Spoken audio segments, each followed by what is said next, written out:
All right, so let's talk about applying to universities in China. You know, it can feel like you're trying to solve this giant, complicated puzzle. Well, if that's you, then one of the biggest pieces of that puzzle you've got to figure out is something called the CSCA exam. So, what is it really? And more importantly, how do you crack the code? Let's get right into it.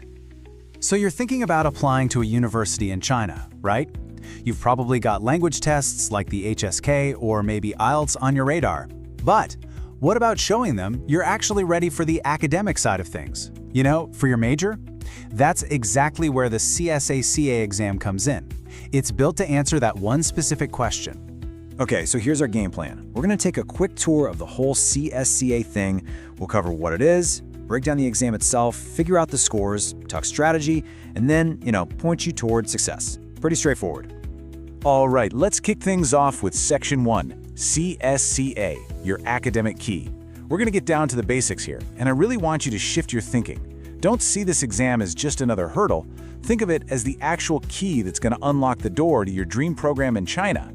So, what is this thing? Well, CSCA stands for China Scholastic Competence Assessment. It's basically a standardized test designed just for international students like you. Its whole job is to prove to the universities that, yep, you've got the academic chops to handle their undergraduate programs. And this is a really important point to get. It's not just another language test. Think of it this way. A language test shows you can talk the talk. The CSCA, on the other hand, proves you can walk the academic walk. It shows you can think critically and study a subject like engineering or humanities. It's about your skills, not just your vocabulary. Okay, so here's the CSCA at a glance, the quick and dirty summary. It's a subject-based test for getting into a bachelor's program. You get scored from 0 to 100 on each subject. Now, the super important part is that each university sets its own rules. And there's also this thing called a percentile ranking, which is a really big deal. We'll talk more about that in a bit. All right, moving on to Section 2. Let's actually tear this exam apart and see what's inside. We're going to deconstruct it, look at the different categories and the kinds of subjects you'll be facing. So from a bird's eye view, the exam is really split into two big buckets. You've got professional Chinese on one side, that's all about your academic Chinese skills, and on the other side you've got fundamental subjects, which is about your core knowledge in subjects like math and science. And the cool thing here is you can often take this part in either Chinese or English. So let's zoom in on that first category, professional Chinese. This one's for you if you're aiming for a program that's taught completely in Chinese. You'll have to pick between a humanities test or a STEM test. And really, what they're trying to figure out is, can you read and understand complex academic material in Chinese? Simple as that. Now that second category, fundamental subjects, is usually for folks going into English-taught or bilingual programs. This is especially true if you're looking at things like engineering, computer science, or other science fields. They're going to test you on the core stuff, math, physics, chemistry, to make sure your problem-solving skills are up to snuff. Okay, Section 3. You've done the hard part, you've taken the test, so now what? Let's get into decoding your score. Because trust me, it's a little more interesting than just a simple pass or fail. So on the surface, it looks really simple, right? Each subject is scored from 0 to 100. Easy enough.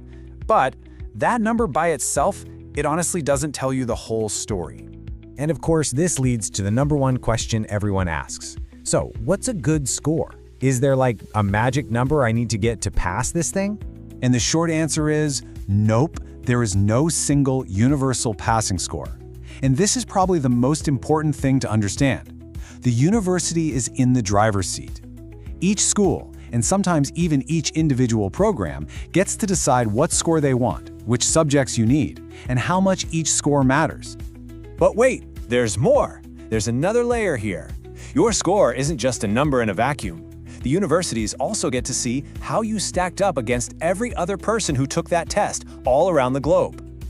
Yeah, check out this quote. This is huge. It basically means context is everything. Seriously, getting a 75 but being in the top 10% of all students might look way better to a university than getting a higher score, like an 80, but being just average. It's all about showing how you compare to the competition. Okay, let's switch gears. We're on to Section 4. Now that you know how this works, how do you actually attack this thing? Let's talk strategy. And the very first step is picking the right subjects for what you want to do. Look, it's actually a super simple 3-step plan. Step 1, figure out the exact university programs you want to apply to. Step 2, go find their specific requirements for the CSCA. Step 3, sign up for those subjects. The most important rule here is do not guess. Do your homework.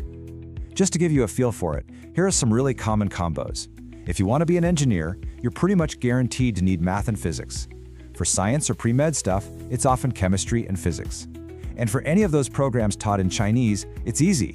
You just take the professional Chinese test for your area, either humanities or STEM. And that brings us to the home stretch, our last section, your path to success. Now that you've got the info, you can build a solid plan. So let's wrap this up by talking about how to get ready and what you should do next. And here's the best part.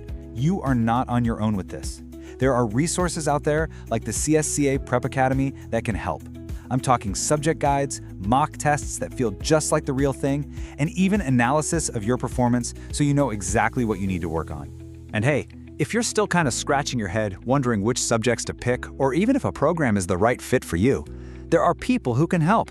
You can actually get a free academic evaluation to get some personalized advice. That's a pretty amazing first step to take, and it costs you nothing. So at the end of the day, the CSCA exam isn't just another test you have to take. It's a strategic piece of your application. It's your chance to really show off your academic potential. If you prepare the right way and really understand what these universities are looking for, you can actually turn this thing into a huge advantage for you.